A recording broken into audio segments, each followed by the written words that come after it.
warahmatullahi wabarakatuh. Waalaikumsalam warahmatullahi wabarakatuh. Saya akan membahas tentang warisan yang sudah ditinggal oleh Musa. Gimana pendapat kalian tentang warisan yang sudah ditinggal oleh Musa? Karena harta yang ditinggal oleh Musa cukup banyak. Kira-kira berapa harta peninggalan Musa? Ya kurang lebih 14 juta warisan yang ditinggal Musa. Gimana ya enaknya hartanya Musa? Apa mau disedekahkan? Apa mau dibagi rata sama kita semua? Gimana kalau harta warisan Musa itu separuhnya kita kasih kepada orang-orang miskin, anak yatim, intinya disedekahkan, dan separuhnya lagi kita bagikan kepada saudara-saudara kita. Gimana kalau hartanya kita bagi rata aja, gak usah disedekahkan? Gimana kalau kita manggil Ammah Nadia? Kan dia lebih tahu tentang ilmu faraid dan dia juga lebih tua daripada kita. Assalamualaikum. Waalaikumsalam. Ammah, mana kabarnya? Alhamdulillah baik, hari ini silakan duduk. Makasih Ammah. Kalian di sini ada gini. Kita semua tuh lagi pusing mikirin harta peninggalan Musa mau digimanain. Enaknya apa mau disedekahkan, apa mau dibagikan sama kita semua. Begitu, marilah kita kembali ke syariat saja. Ketika ada harta warisan yang ditinggalkan oleh orang yang sudah meninggal, kita faraid saja sesuai dengan aturan-aturan yang sudah dijelaskan di ilmu fikih. Gimana Ma cara pembagiannya? Ama punya kenalan, dia ngajar di MA Alamin. Beliau paham tentang ilmu faraid. Nanti kita ke rumah beliau saja biar lebih jelas pembagiannya. Emangnya rumahnya di mana? Gak jauh kok, dekat.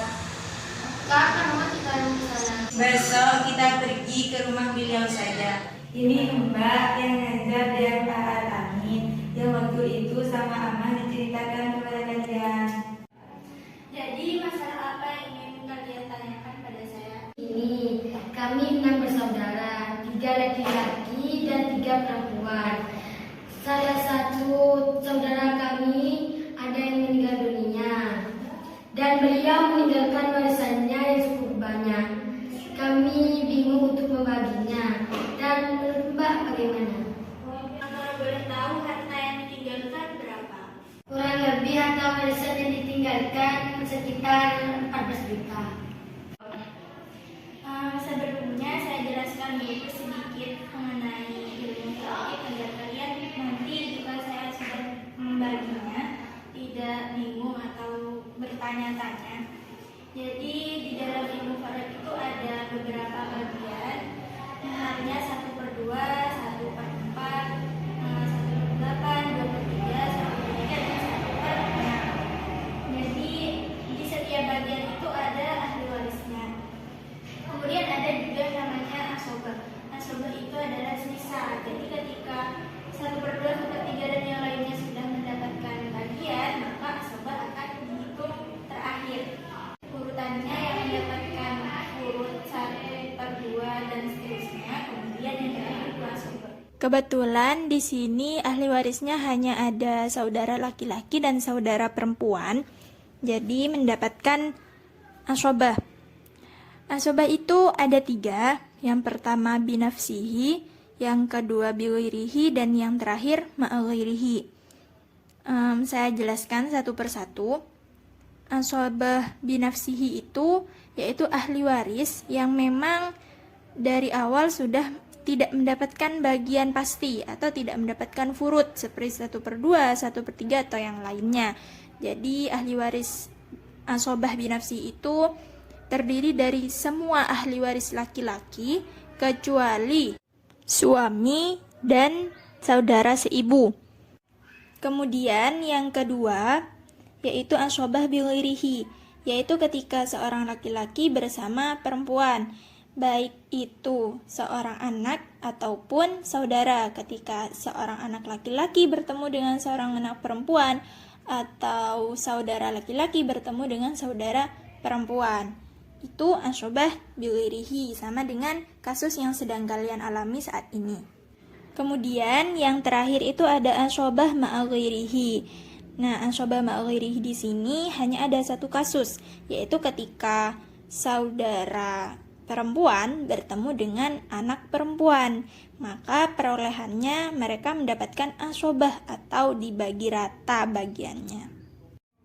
Nah, untuk kasus yang sedang kalian hadapi saat ini, sesuai dengan yang saya jelaskan tadi, termasuk asyobah biwirihi, karena ada saudara laki-laki bertemu dengan saudara perempuan, maka mendapatkan asyobah. Yang nama asyobahnya itu asyobah biwirihi. Kemudian bagaimana cara membagi hartanya? Nah, langsung saja di sini saya tulis hartanya tadi ada 14 juta. Kemudian 14 juta ini harus dibagi kemana? Maka caranya menghitung adadur ru'us atau menghitung banyaknya orang atau banyaknya ahli waris yang mendapatkan bagian. Di sini ada 2 saudara laki-laki, ada 3 saudara perempuan. Ketika laki-laki dan perempuan bertemu, maka lidzakari mithlu hadzil untayain. Laki-laki itu bagian sama dengan 2 orang perempuan, 1 orang laki-laki sama dengan 2 orang perempuan. Bagaimana cara menghitungnya? Karena di sini ada 2 orang laki-laki, maka 2 dikali 2. Setiap orang dihitung 2. Nah, berarti 2 dikali 2 sama dengan 4. Anggap saudara laki-laki di sini ada 4 orang. Saudara perempuan tetap, karena saudara perempuan tetap dihitung 1. Kemudian berarti jika saudara laki-laki ada 4, saudara perempuan ada 3, berarti jumlahnya ada 7. 7 ahli waris, anggaplah 7 ahli waris. Kemudian cara membagi hartanya, karena di sini hartanya 14 juta, kita bagi dengan banyaknya ahli waris, banyaknya orang, banyaknya kepala atau adadur ru'us.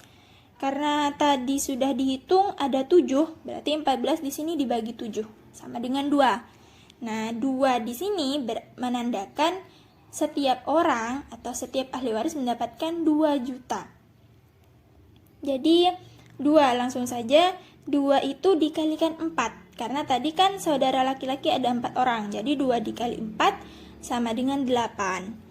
Kemudian yang 3 saudara perempuan, bagaimana? 2 juga dikalikan. 2 dikalikan dengan 3, hasilnya 6.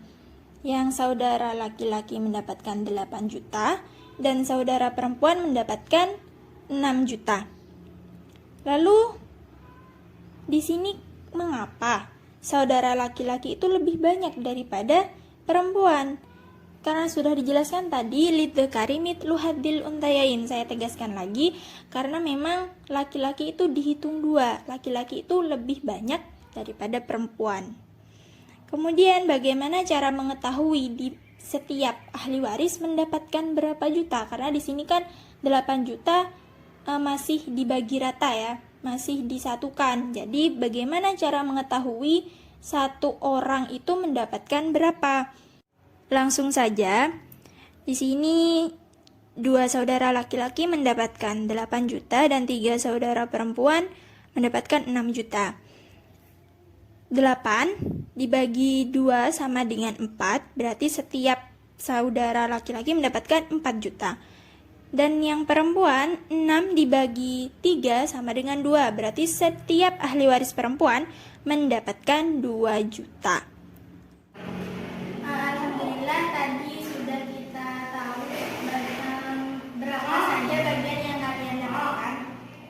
Jadi kalian ini adalah termasuk orang-orang yang beruntung, orang-orang yang dilindungi oleh Allah, karena kalian masih mempunyai petunjuk diberi petunjuk untuk bertanya tentang pembagian warisan, karena sebagian orang itu tidak mau tahu tentang hukum warisan. Kadang mereka hanya ingin mengambil bagiannya sendiri atau bertengkar dengan saudaranya tentang warisan.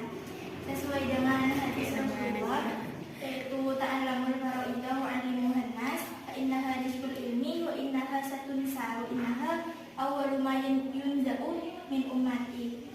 Hadis ini dikeluarkan oleh Abu Daud dan hakim diriwayatkan oleh Abu Hurairah. Maksudnya ilmu faraid itu oleh Rasulullah dianjurkan untuk dipelajari maupun diajarkan kepada orang lain. Karena ilmu faraid itu adalah ilmu yang pertama kali hilang dari dunia, ilmu yang pertama kali dilupakan oleh umat Islam, karena mereka sebagian hanya mencintai dunia atau yang kita tahu dengan hubbud dunia. Jadi alhamdulillah kalian sudah mengetahui bagaimana pembagian ilmu faraid, bagaimana warisan yang akan kalian dapatkan dari saudara kalian. Terima kasih atas bantuannya dan juga Mbak sudah menjelaskan kepada kami tentang ilmu faraid. Jadi kami mau pamit dulu.